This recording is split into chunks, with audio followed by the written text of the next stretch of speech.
Chapter 3. Milo picked up the script that Harrington had abandoned and opened it. Red pen filled the pages, looking like a particularly aggressive case of literary measles. "Can I claim workers' compensation for paper cuts to the soul?" he asked. "You ain't unionised yet," Poppy said, snapping her gum. "Now spit it out." Milo ran a hand through his hair. "Harrington wants me to expand the role of George." "And?"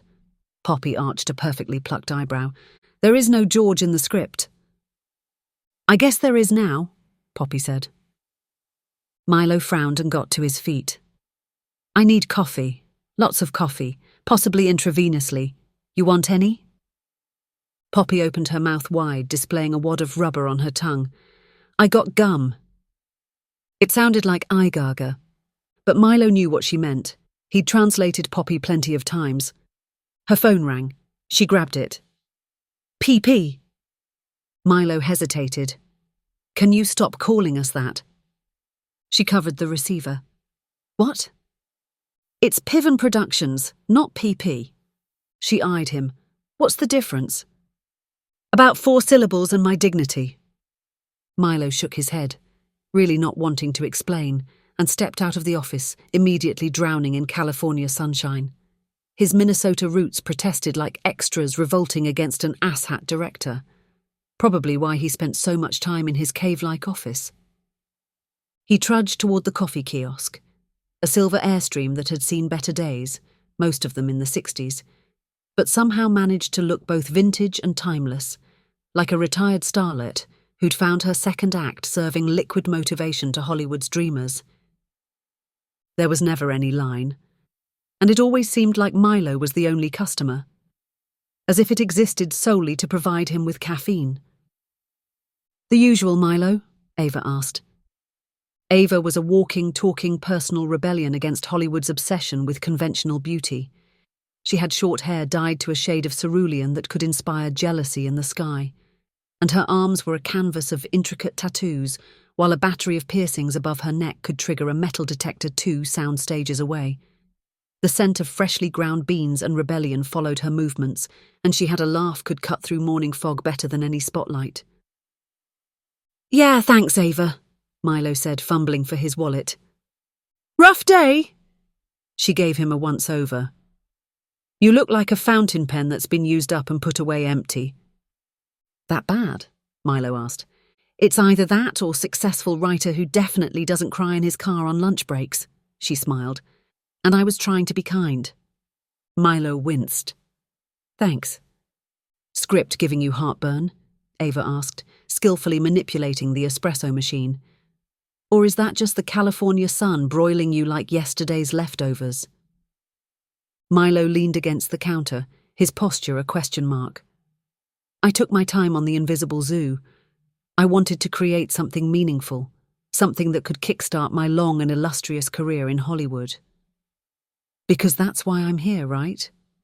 To be creative, to take the mess in my head, the half-formed thoughts, the scraps of dialogue, the flashes of inspiration, and build them into something rare and real. Something that didn't exist until I caught it. It's painful and exhilarating, but sometimes I feel like I'm trying to bottle lightning with my bare hands." "If you came to Hollywood looking for creativity, I've got about 737 sequels to show you," Ava said, her array of earrings jingling like tiny wind chimes.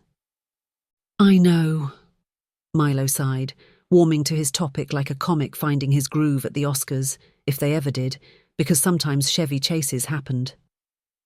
"Everyone loves the script, or so they say. But every deal has fallen through. It's been like trying to pitch to studio execs during any month with a holiday." "That bad, huh?" Ava made a sympathetic face. Milo groaned. "Worse. I've been asked to make substantial rewrites, which... Okay, I get it.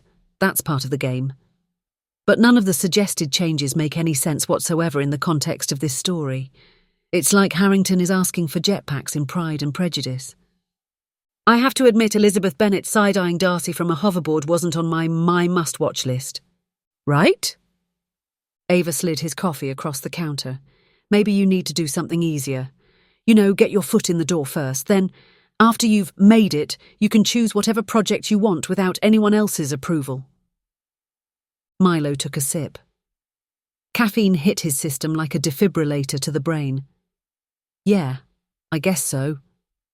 But does it have to be Storm of Steel 3, harder than ever? Ava's eyes brightened like a marquee. There's a whole archive of old films here at the studio. If you need a little boost of inspiration, you might find it there. A film archive? Milo nearly choked on his coffee. Here? She nodded.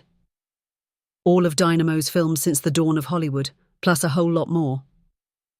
Milo stared at her. How did I not know about this?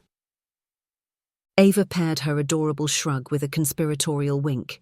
It's not exactly advertised. Sometimes I sneak down there and watch one on my breaks. There are movies there that haven't seen the light of day for decades.